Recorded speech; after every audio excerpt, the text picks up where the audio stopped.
يا حبيبي سلام عليك صلوات الله عليك أشرق البدر علينا فاعتفت منه البدور مثل حسنك ما رأينا قد يا وجه السرور يا الله يا نبي سلام عليك يا رسول سلام عليك يا حبيبي سلام عليك صلوات الله عليك أنت شمس أنت بدر أنت نور فوق نوري أنت إكسير وغالي أنت مصباح الصدور يا الله يا نبي سلام عليك يا رسول سلام عليك يا حبيبي السلام عليك صلوات الله عليك يا حبيبي يا محمد يا عروس الخافقين يا مؤيد يا ممجد يا إمام القبلتين يا الله يا نبي سلام عليك يا رسول سلام عليك يا حبيبي السلام عليك صلوات الله عليك من رأى وجهك يا سعد يا كريم الوالدين حوضك الصافي المبرد وردنا يوم النشور يا الله يا نبي سلام عليك يا رسول سلام عليك يا حبيبي السلام عليك صلوات الله عليك عليم السر وأخفى مستجيب الدعوات ربي ارحمنا جميعا بجميع صالحات يا الله يا نبي سلام عليك يا رسول سلام عليك يا حبيبي السلام عليك صلوات الله عليك والصلاة الله على أحمد عند تحرير السطور أحمد الهادي محمد صاحب الوجه المنير يا الله يا نبي سلام عليك سلام عليك يا حبيبي السلام عليك صلوات الله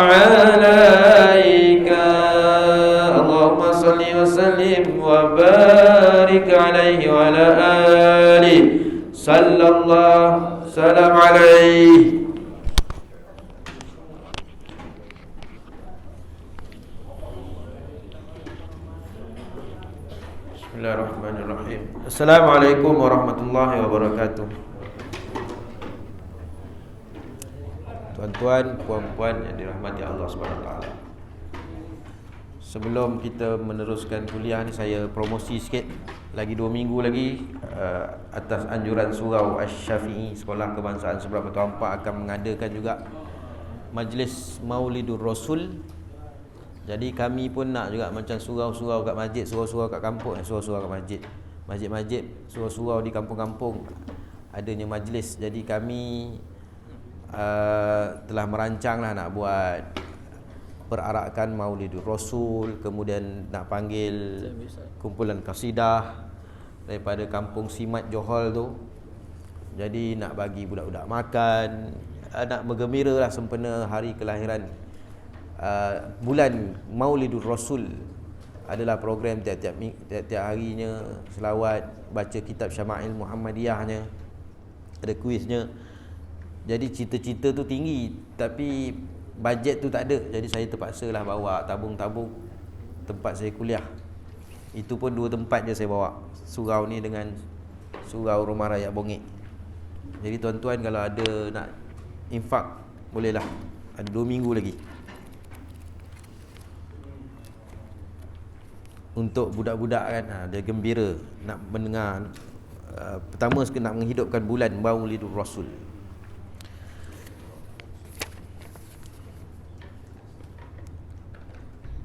Bismillahirrahmanirrahim. Alhamdulillahirabbil alamin. Wassalatu wassalamu ala asyrafil anbiya'i wal mursalin wa ala alihi washabihi ajma'in. Qala rabbi shrah li sadri wa yassir li amri wa hlul 'uqdatam min lisani yafqahu qawli. Rabbi yassir wa la tu'assir ya karim. Rabbi yassir wa la tu'assir ya karim. Rabbi yassir wa la tu'assir ya karim. Allahumma salli ala sayyidina Muhammad wa ala ali sayyidina Muhammad. Allahumma salli ala sayyidina Muhammad wa ala ali sayyidina Muhammad. Allahumma salli ala sayyidina Muhammad wa ala ali sayyidina Muhammad. Alhamdulillah, pagi ni kita sambung Kitab Bahrul Mazi juzuk yang kedua, bab yang ke-6, muka surat 131. Bismillahirrahmanirrahim. Qala musannif rahimahullah ta'ala wa nafa'ana bi'ulumihi fid daraini amin. Bab ke-6, bab ma ja'a fi ta'jilil asri, bab yang telah datang ia pada menyatakan hadis menyegerakan akan sembahyang asar. An Aisyah annaha qalat salla Rasulullah sallallahu alaihi wasallam al-asra wa syamsu fi hujratiha lam yazharil fai'u min hujratiha. Hasan sahih. Muka surat 31. Betul kan? Bab ke-6.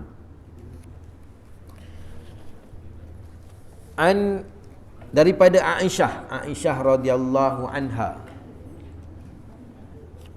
Daripada Aisyah radhiyallahu anha bahawasanya berkata ia. Aisyah ni adalah isteri Nabi yang di kalangan isteri-isteri baginda Nabi sallallahu alaihi wasallam yang paling alim. Sahabat-sahabat pun banyak rujuk kepada Aisyah radhiyallahu anha. Bila tanya, Abu Salamah pun bertanya kepada Aisyah radhiyallahu anha bagaimana sifat Nabi sallallahu alaihi wasallam sembahyang malam macam mana. Jadi Aisyah juga antara yang banyak meriwayat hadis.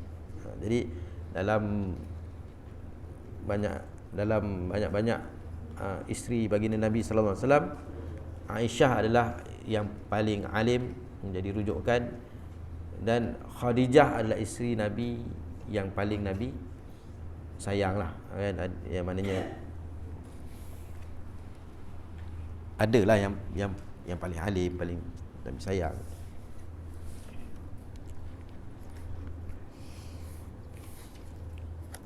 Daripada Aisyah bahawasanya ia berkata ia sembahyang Rasulullah sallallahu alaihi wasallam akan asar dan matahari dalam biliknya tiada zahir bayang-bayang daripada biliknya.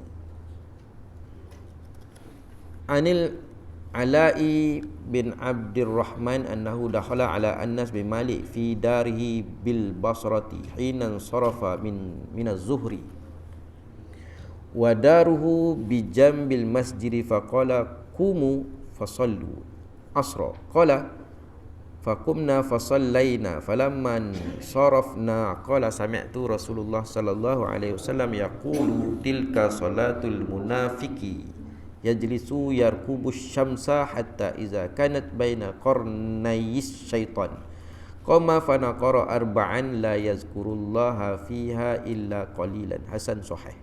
Daripada Al-Ala bin Abdurrahman bahawasanya masuk ia atas Anas bin Malik di dalam rumahnya di negeri Basrah waktu berpaling. Daripada Ala bin Abdurrahman bahawasanya masuk ia atas Anas bin Malik di dalam rumahnya di negeri Basrah waktu berpaling ia daripada Zuhur dan rumahnya di sebelah masjid. Maka katanya, bangun sekalian kamu, maka semayang sekalian kamu akan asar. Katanya, maka bangun kami, maka semayang kami. Maka tak kala berpaling kami, katanya, telah aku dengar Rasulullah sallallahu alaihi wasallam sabda, itulah semayang orang munafik. Duduk ia menjaga matahari hingga apabila ada antara dua tanduk syaitan. Bangun ia, maka mematuk ia akan empat. Tiada menyebut Allah padanya melainkan sedikit. Ketahuilah kiranya saudaraku, adalah asar itu tiada datang hadis menantikan sejuk hari kerana menunaikan semayangnya, kerana dari awal waktunya sudah dingin sedap. Maka tidaklah ia seperti Zuhur, boleh ditakhirkan kerana panas. Maka ia telah dituntut syarak menyegerakan kerana Nabi berterusan atas yang demikian itu, sebagaimana dalam hadis yang dikeluarkan Tirmizi bahawasanya Rasulullah sallallahu alaihi wasallam sembahyang asar di awal waktu. Demikian bunyinya. Jadi sembahyang asar tak adalah nak tunggu redup. Kalau macam Zuhur kan ada kita baca hari tu kan. Tunggu kalau tepi bukit tu, kalau sembahyang Nabi sembahyang tepi bukit kan, tepi bukit Zuhur tu tengah panas. Jadi Nabi suruh tunggu matahari tu bayang daripada bukit tu ada redup sikit. Sembahyanglah dia redup sikit. Tapi asar tak ada. Sebab asar tu waktu tu dah nak tunggu bila lagi nak sembahyang asar. Takkan nak tunggu sampai matahari dah nak maghrib. Tu matahari dah nak maghrib, ada antara dua tanduk syaitan, dah nak maghrib. Lepas tu kelang kabut sembahyang macam patuk ayam. Nak kena cepat ni sebab dah nak maghrib.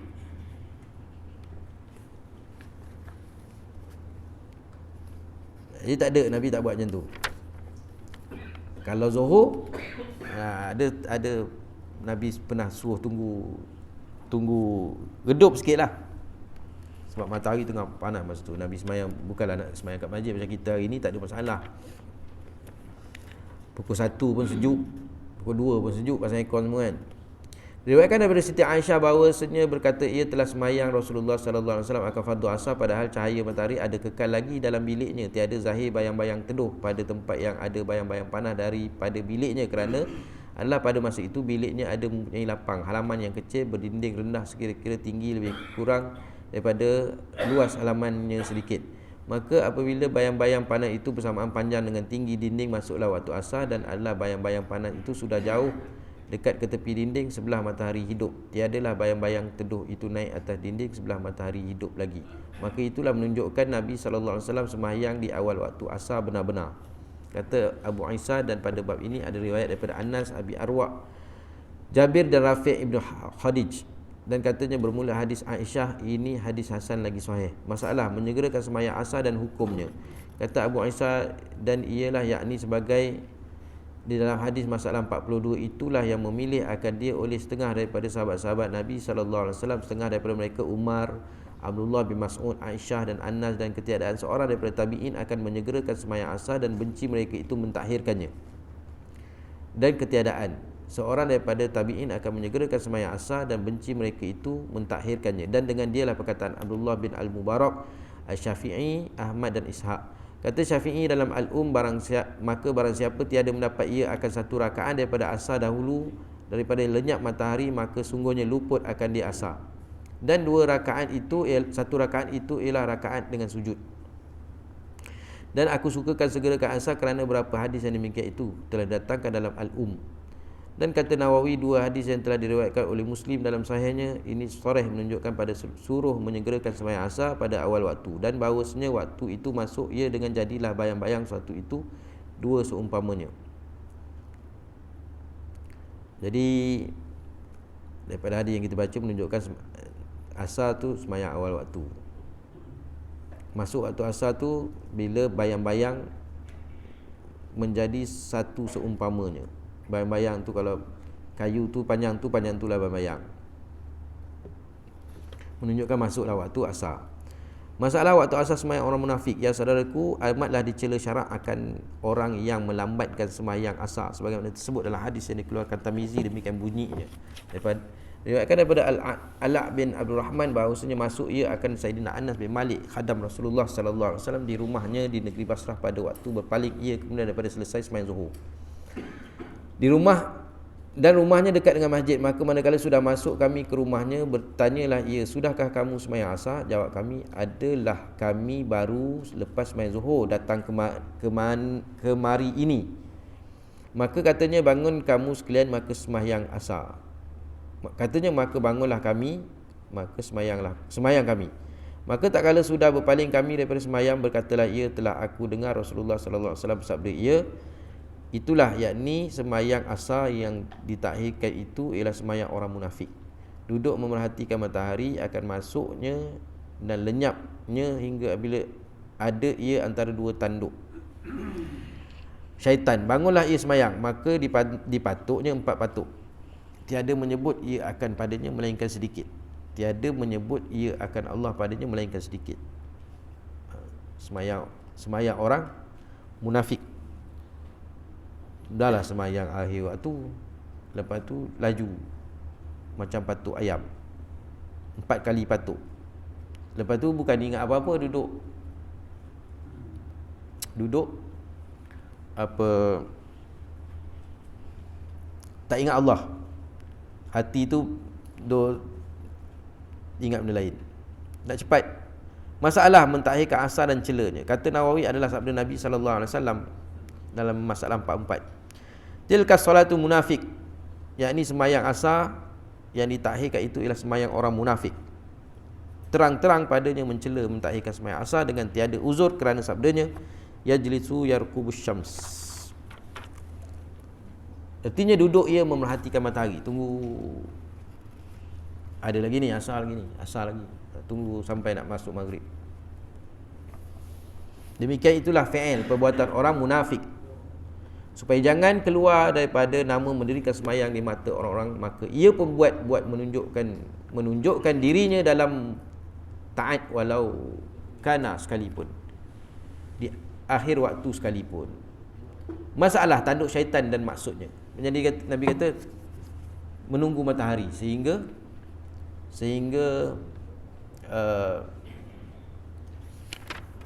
bila dah masuk maghrib tu, matahari tu Nabi sebut tanduk syaitan. Sebab tu waktu yang dilarang sembahyang ni waktu dah lepas asar tu kan. Kata Imam Nawawi, hatta iza kanat baina qarnai syaitan, hingga apabila adalah ia antara dua tanduk syaitan. Apa maksud dia? Maka telah bersalam-salam ulama padanya. Kata setengahnya ialah sebetulnya syaitan mempunyai dua tanduk dengan sungguhnya. Syaitan ada dua tanduk. Lepas tu kita pun pergilah apa pesta cahaya ke apa pesta, orang tu pun jual lah yang tanduk dua tu kan. Lepas tu ada cahaya-cahaya tu, orang pun pakai tanduk. Bawa cucu, beli kat cucu tanduk tu kan. Ada kan yang cekak ada tanduk tu kan. Maka telah bersalam-salam amat padanya. Kata setengahnya ialah sebetulnya syaitan mempunyai dua tanduk dengan sungguhnya. Syaitan ada dua tanduk. Maka orang yang mentakhirkan asar dengan memerhatikan matahari sebetulnya dengan dua tanduk. pada waktu matahari ghurub, terbenam, dan tulu' terbit. Maka sebab dikatakan sebab tu masa lepas subuh tak ada dah sembahyang sunat. Lepas maghrib, sebelum maghrib tu, lepas asar tu tak ada sembahyang sunat. Takut ni lah, takut waktu terbit dengan waktu terbenam tadi tu, waktu tanduk, dua antara dua tanduk syaitan. Maka syaitan itu pun menyertai akan dia berdiri di hadapan seolah-olah matahari naik dan turunnya berbetulan antara dua tanduknya. Membetul antara dua tanduknya. Maka ia berdiri demikian supaya adalah orang-orang yang sujud bagi matahari pagi dan petang itu pada rupa sujud kepadanya. Dan terpandang-pandang itu bagi dirinya dan juak-juaknya semua orang sujud kepadanya, bukan sujud ke matahari. Maka janganlah seorang itu menantikan sembahyang asar dengan waktu itu. Masalah sembahyang patuk ayam dan kecelaannya. Saudaraku, pada hadis ini, dalam hadis 44, masalah 44 itu, sabda Nabi SAW, qama fataqara arba'an la yazkurullaha fiha illa qalilan. Berdirilah ia mematuklah ia akan 4 kali batuk. Yang ini semayanglah orang yang mentakhirkan asar itu akan 4 rakaat dengan sehabis-habis segera, kerana takutkan keluar daripada waktu, sebagaimana ibarat ayam memagut ia 4 kali bagut akan makanannya di atas tanah. Demikianlah orang yang semayang bersegera itu tidak menyebut nama Allah melainkan sedikit, yakni tiada ia menyempurnakan iftitah atau surah atau mengucap tasbih dan takbir atau tempat khusyuk atau sempurna tamakninah, bahkan bacaan dengan angit-angit jua dan rukuk sujud dengan cicah-cicah angit. Masa kita kecil-kecil kan semayang cepat tu, masa kecil-kecil. Bila mak suruh je kita pun semayang. Lepas tu mak keluar bilik dah semayang? Dah tua takkanlah macam tu kan. Biasalah anak-anak macam tu lah kan, bila suruh semayang dia semayang, kita pun ambil lah semayang. Dia semayang, kita pun ambil lah semayang sekejap. Tinggal nak ajak berjemaah sekali. Kita tengok dah habis. Laju dah. Budak-budak dah jam 1, dia jam 2. Kalau kita macam ni umur dah 40, 50 macam tu juga semayang kan? Nabi kata qama fataqara arba'an la yazkurullaha fiha illa qalil. Bila semayang macam tu apa nak ingat? Kata Nawawi, pada hari ini terang-terang mencela Rasulullah sallallahu alaihi wasallam akan orang yang semayang bersegera dengan sekira-kira tiada sempurna khusyuk, tamakninah dan zikir-zikirnya, kerana telah disabdakannya semayang yang demikian itu semayang orang munafik. Orang munafik itu tempatnya neraka kerana membalas fi'il, iaitu perbuatannya. Pada kan orang kata tak semayang jugalah, tapi semayang patuk ayam.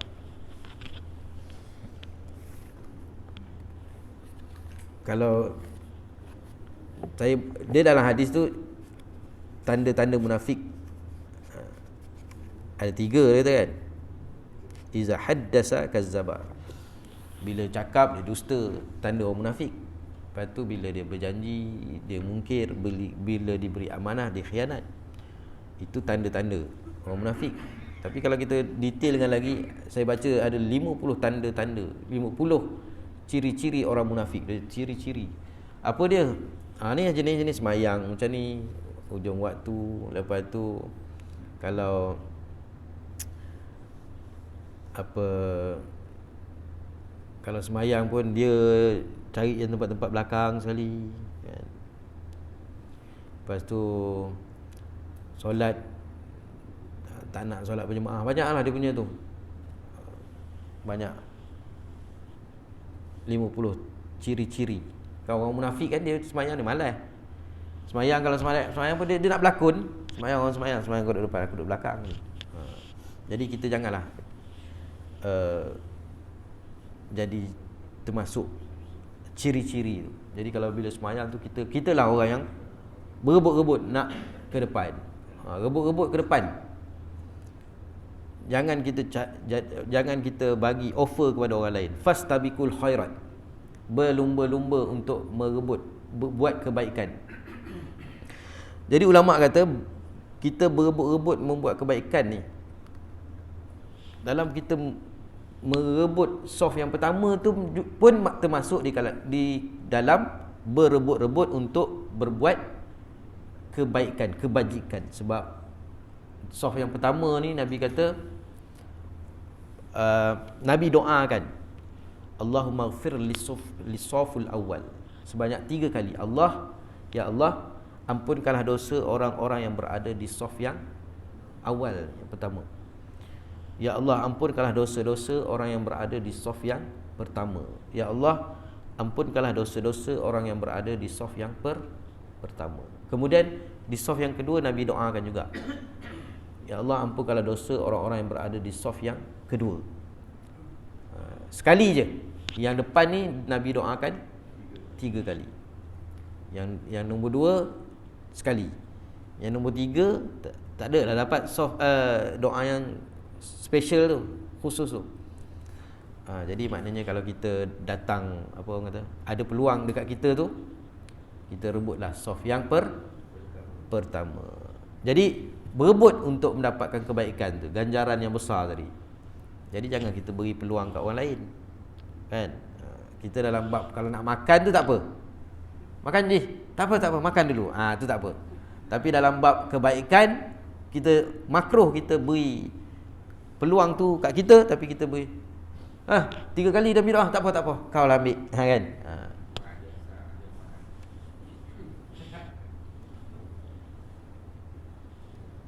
Itu umum lah. Siapa-siapa tak tahulah siapa, kan? Tapi maknanya kita kena rebut. Pedulikan orang. Sampai Nabi kata kalau sekiranya umat aku tahu kelebihan berada di saf yang pertama, kelebihan jadi muazzin, dia akan bercabut undi, ataupun kau semalam kau muka kau depan, kan? Ni hari ni aku pula berpedang tu nak berebut saf yang pertama. Macam tu Nabi kata kalau tahu. Tapi oleh kerana kita ni, kan, budi bahasa budaya kita tu, kan, tu depan 3 kali Nabi doa, kan? Tak apa. Saya yang tak ada doa punya, yang belakang, kan? Macam tu, kan?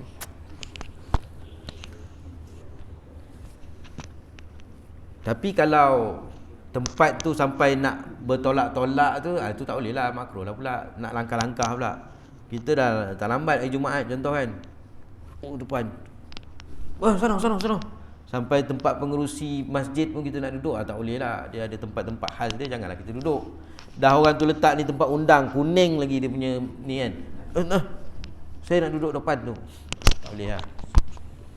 Bab ke-7, bab ma jaa fi ta'khiris salatil asri, bab yang telah datang ia pada mentakhirkan sembahyang asar. Kita tengok hadis berkaitan dengan takhir sembahyang asar. Tadi hadis awal sembahyang asar, tapi ada juga hadis takhir sembahyang asar. An Ummu Salamah annaha qalat kana Rasulullah sallallahu alaihi wasallam ashadda ta'jilan liz-zuhri minkum wa antum ashaddu ta'jilan lil asri. Daripada Ummi Salamah. Ummi Salamah juga ni perawi hadis Ummu Mukminin juga. Daripada Ummi Salamah bahawa sampai kata ia adalah Rasulullah sallallahu alaihi wasallam lebih sangat segera bagi sembahyang zuhur daripada kamu, dan kamu sekalian lebih segera bagi asar.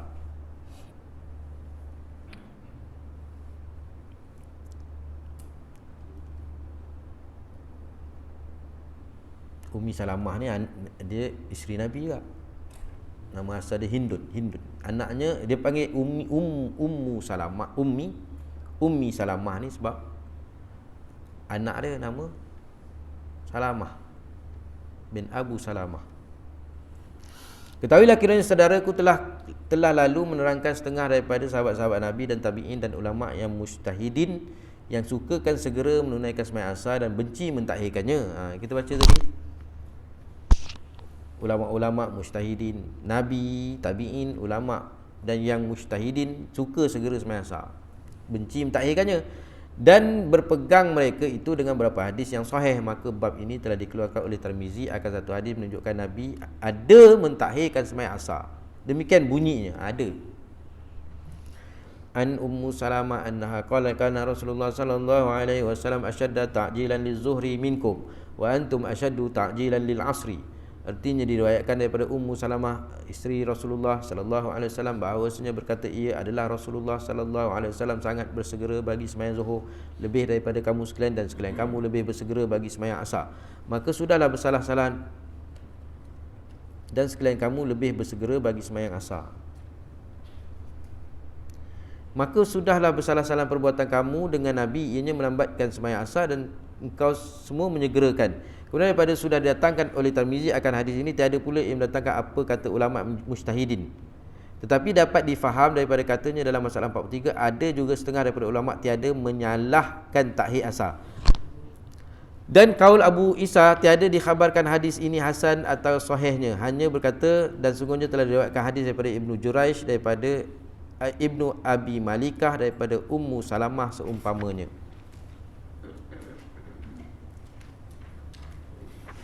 Tu je. Diriwayatkan daripada Ummu Salamah isteri Rasulullah sallallahu alaihi wasallam bahawasanya berkata ia adalah Rasulullah sallallahu alaihi wasallam sangat bersegera bagi sembahyang zuhur lebih daripada kamu sekalian, dan sekalian kamu lebih bersegera bagi sembahyang asar. Lebih sangat segera bagi sembahyang zuhur daripada kamu, dan kamu sekalian lebih segera bagi asar. Hadis mentakhirkan sembahyang asar. Dan kaul Abu Isa tiada dikhabarkan hadis ini hasan atau sahihnya, hanya berkata ia dan sungguh telah diriwayatkan ini hadis daripada Ibnu Juraish, daripada Ibnu Abi Malikah, daripada Ummu Salamah seumpamanya.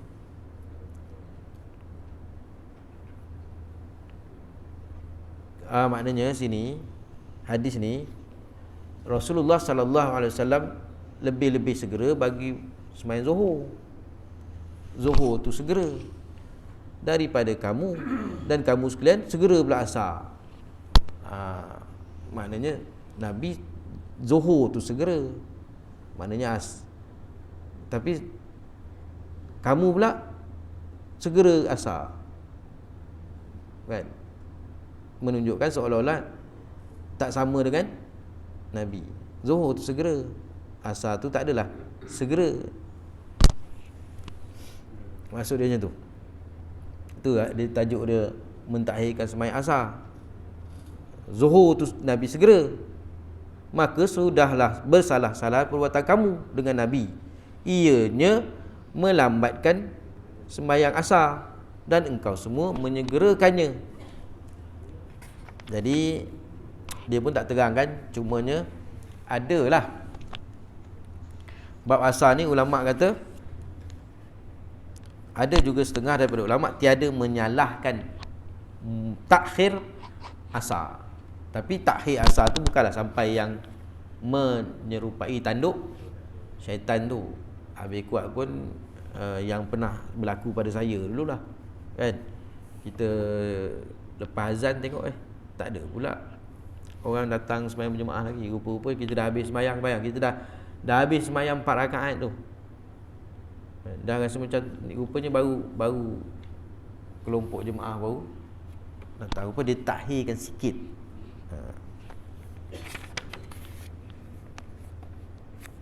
Bab ke-8, bab majaa fi waqtil maghrib, bab yang telah datang ia pada menyatakan waktu maghrib.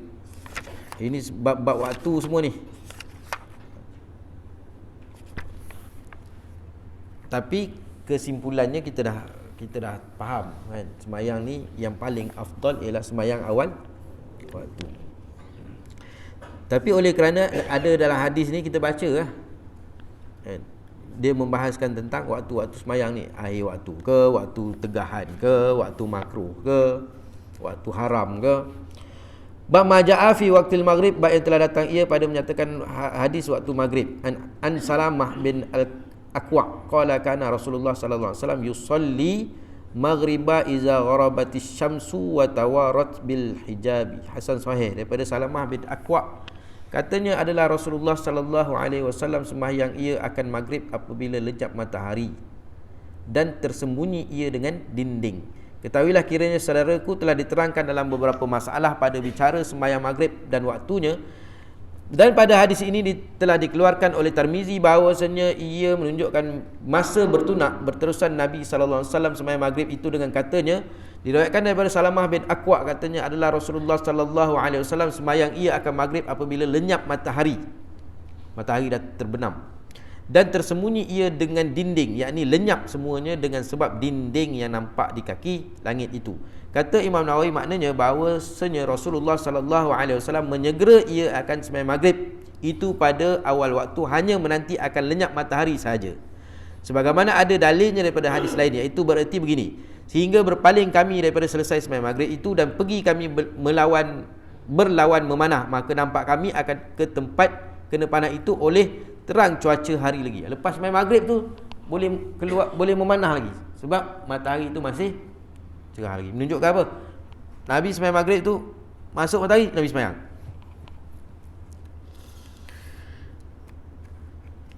Kalau lewat menunjukkan dah keluar dah, tak nampak dah. Ini memanah tu boleh latih lagi manah. Kata Abu Isa, dan pada bab ini ada riwayat daripada Jabir dan Zaid bin Khalid dan Anas dan Rafi' bin Khadij dan Ummu Habibah dan Abbas bin Abdul Muttalib. Kata Abu Isa, bermula hadis Salamah bin Al-Aqwa ini hasan lagi sahih. Dan juga hadis ini ada dikeluarkan oleh Imam Bukhari dan Muslim dalam kedua sahihnya. Masalah menyegerakan maghrib dan hukumnya. Kata Abu Isa, dan ialah yakni sebagaimana mafhum dan kehendak hadis di dalam masalah 49 itu itulah perkataan ahli ilmi daripada sahabat-sahabat Nabi sallallahu alaihi wasallam, dan mereka yang kemudian daripada mereka itu daripada tabi'in. Memilih mereka itu akan segerakan sembahyang maghrib, dan memakruh mereka itu mentahhirkannya, sehingga berkata setengah daripada ahli ilmi, tiada ada bagi sembahyang maghrib itu melainkan waktu yang satu. Dan berjalan mereka yang mengatakan bagi maghrib itu satu waktu ialah mengambil dalil daripada hadis Nabi SAW sembahyang dengan Jibril pada masalah 9, dan ialah qaul Ibnu Al-Mubarak dan Asy-Syafi'i. Masa Jibril ajar Nabi sembahyang waktu maghrib tu satu waktu tu je. Kalau sembahyang dengan lain tu kan ada waktu awal, waktu akhir. Tapi dalam bab Nabi ajar Jibril ni satu waktu je. Kata Nawawi, dan pada hadis dalam masalah 49 itu menunjukkan bahawa senya disegerakan dia mengiringi lenyap matahari, dan inilah diijma'kan atasnya.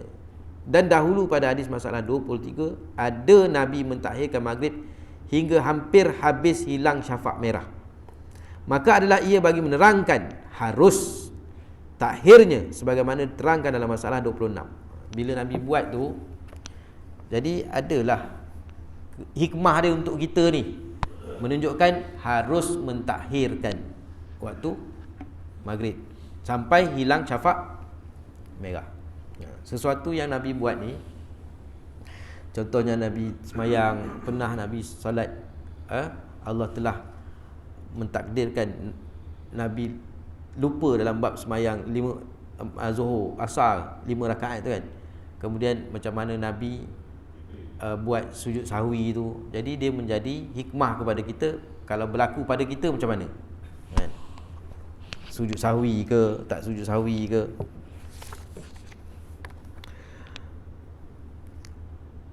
Kerana bahawasanya adalah ia bagi jawab orang yang bertanya waktu. Dan hadis dalam masalah 49 ini mengkhabarkan adat Rasulullah sallallahu alaihi wasallam sembahyang maghrib yang berterusan atasnya melainkan kerana uzur. Maka berpeganglah orang atas hadis di dalam masalah 49 itu, wallahu a'lam. Sebab tu setengah mazhab dia tak ambil pun, tak ada pun sunat sembahyang sunat sebelum maghrib. Lepas azan kamat tu jalan. Kita mazhab Syafi'i ni sunat juga sembahyang sebelum maghrib tu, walaupun tidaklah sampai sunat muakkad. Bab ke-9, bab maja'a fi waqti salatil isyatil akhirati. Bab yang telah datang ia pada menyatakan hadis waktu sembahyang isyak yang akhir. An-Nu'man bin Bashir qala anna a'lamun nas bi waqti hadhihi salati kana Rasulullah sallallahu alaihi wasallam yusalliha li suqutil qamari li thalithatin. Daripada Nu'man bin Bashir katanya, aku lebih tahu dari orang-orang dengan waktu ini semayang adalah Rasulullah sallallahu alaihi wasallam semayang ia akan dia bagi jatuh bulan bagi yang ketiga. Ketahuilah saudaraku, apabila dikatakan isyak yang akhir ialah waktu kemudian daripada habis maghrib. Adapun maghrib itu dinamakan dia isyak yang pertama. Maka sekarang Tirmizi telah mengeluarkan hadis yang menunjukkan waktu Nabi semayang isyak dengan katanya, riwayatkan daripada Nu'man bin Bashir radhiyallahu anhuma katanya, aku lebih tahu daripada orang dengan waktu semayang isyak ini, kerana segala sahabat Nabi yang tua-tua telah habis wafat dan tinggal ia jua sahabat Rasulullah sallallahu alaihi wasallam lagi. Maka tak kala ia berkatalah ia di hadapan segala orang akan ketahuan waktu isyak itu, oleh sebab ia melihat Rasulullah sallallahu alaihi wasallam sembahyang, katanya adalah Rasulullah sallallahu alaihi wasallam sembahyang ia akan isyak bagi jatuh bulan malam yang ketiga hari bulan. Yakni apabila hendak tahukan waktu Nabi sembahyang isyak, maka demikian itulah kira-kira waktu ia sembahyang, iaitu kira-kira jatuh bulan malam ketiga. Tak ada pula dia terang maksud jatuh bulan malam ketiga.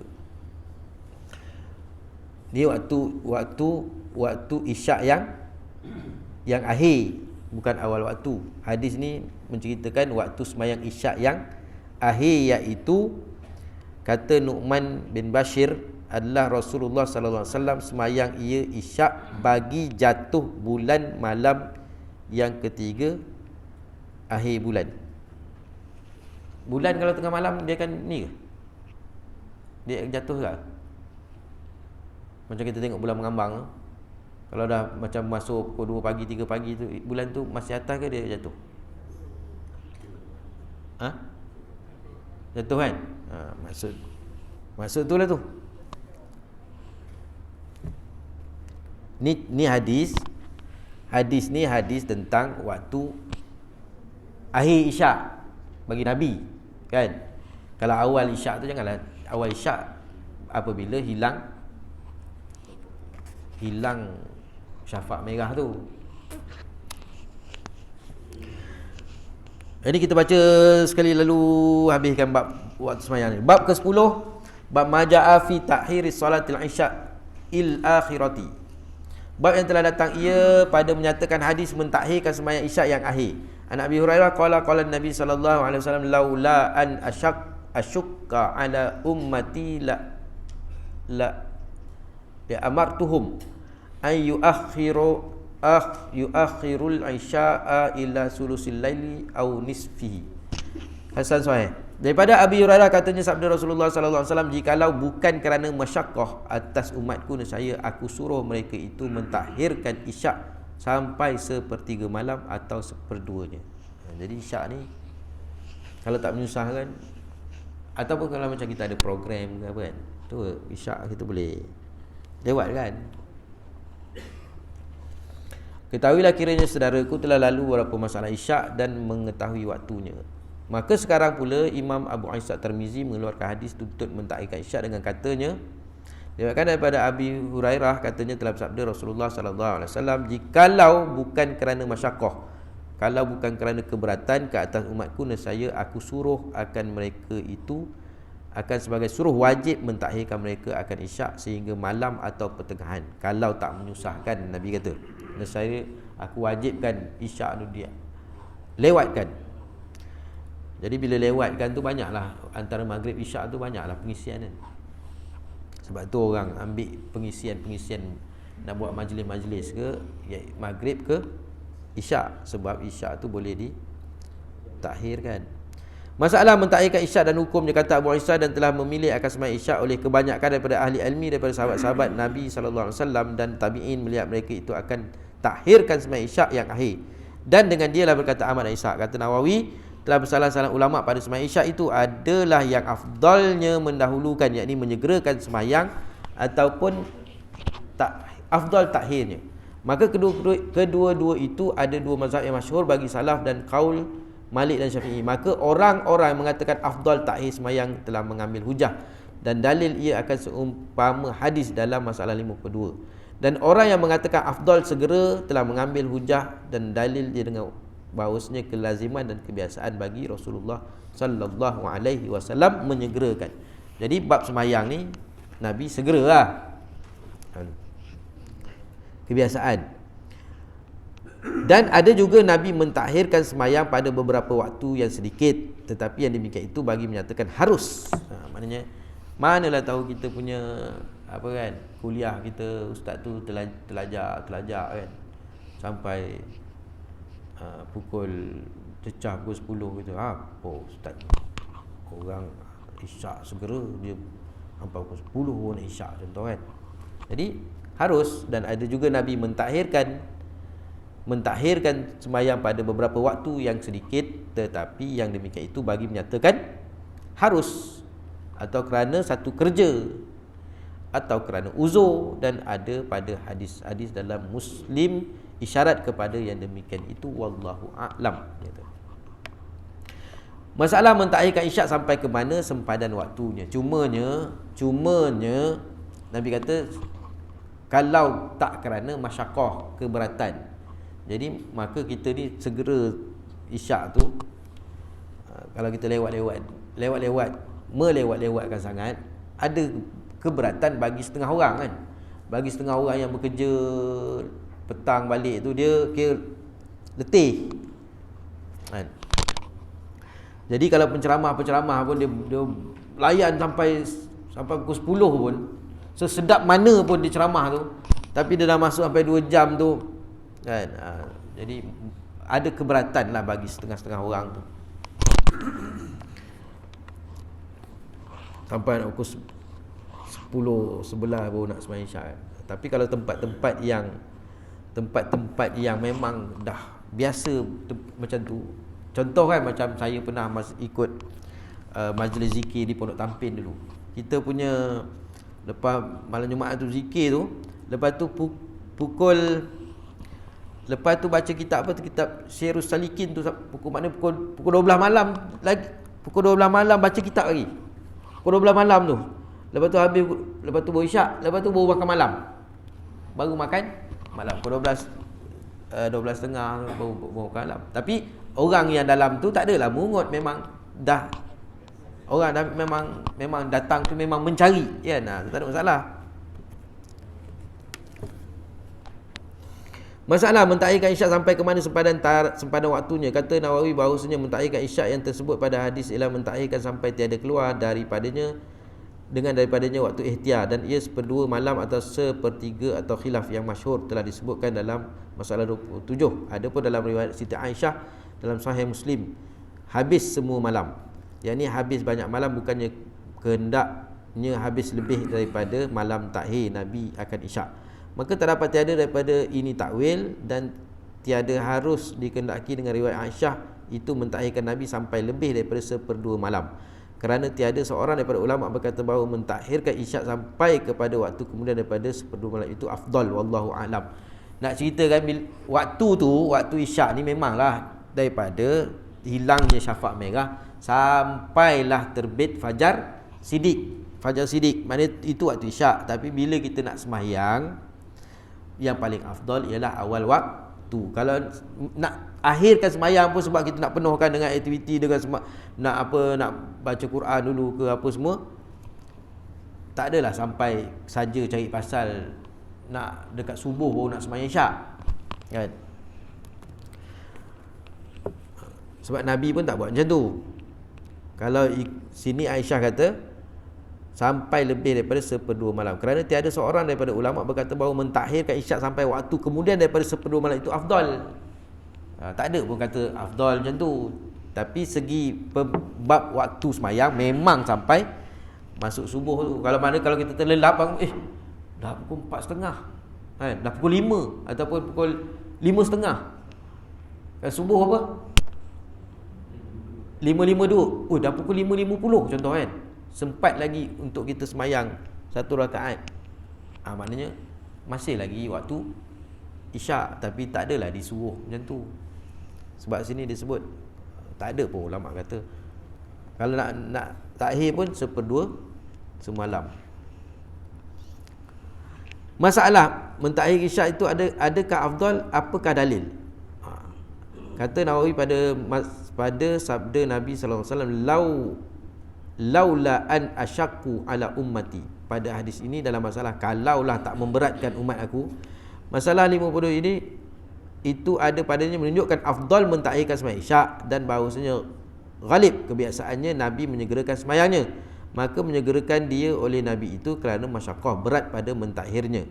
Dengan kerana itulah berkata orang yang mengatakan afdal menyegerakan sembahyang isyak itu, jikalau adalah mentakhirkannya itu afdal, nescaya Nabi bertunak berterusan dengannya, dan jikalau ada padanya masyaqqah sekalipun.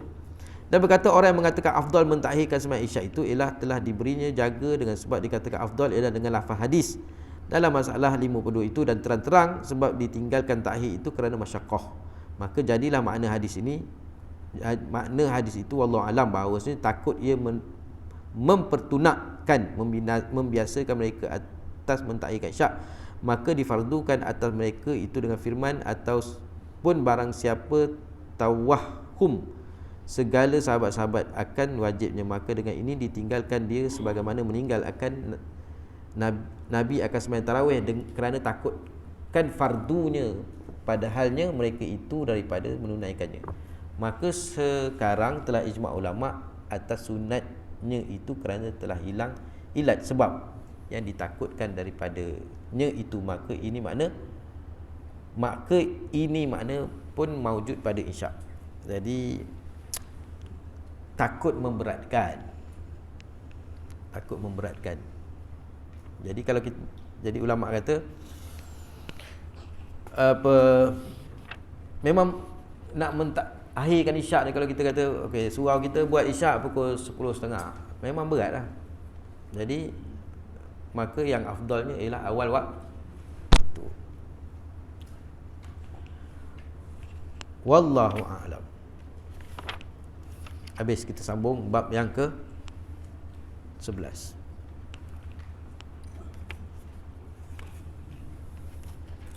Kita akan sambung minggu depan insya-Allah. Masih lagi bab dah habis, bab waktu dah habis dah. Dia dah masuk bab makruh tidur sebelum isyak dan berjaga berbual kemudian daripadanya. Jadi pagi ni kita ajat Tuan Haji Zul, kan? Tadi Tuan Haji Zul bisik tadi, dia kata ustaz buat doa kesyukuran. Saya cakap dengan Haji Zul, dia ikut Tuan Guru Harun Din. Orang Melayu ni biasa buat kenduri 3 lah. Biasa orang Melayu buat kenduri 3, tapi benda yang sama. Kalau dia kata kesyukuran, kita pergi rumah dia tahlil juga. Lepas tu kalau doa selamat, lepas tu kita pergi rumah dia tahlil juga.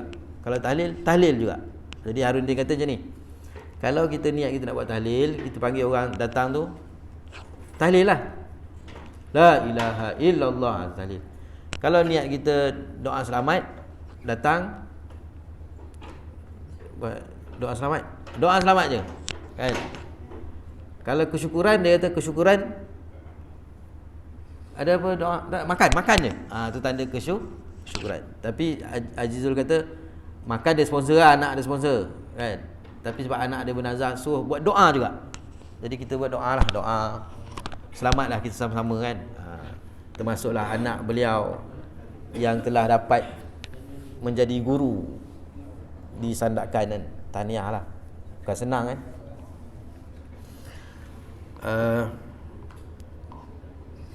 Jadi kita mendoakan sama-sama, mudah-mudahan kita dan anak Cikgu Zul yang berada jauh di Sandakan sana dilindungi oleh Allah SWT, selamat, menjadi pendidik yang berjaya, dunia pun berjaya, akhirat pun berjaya. A'udzubillahi minasyaitonirrajim. Bismillahirrahmanirrahim.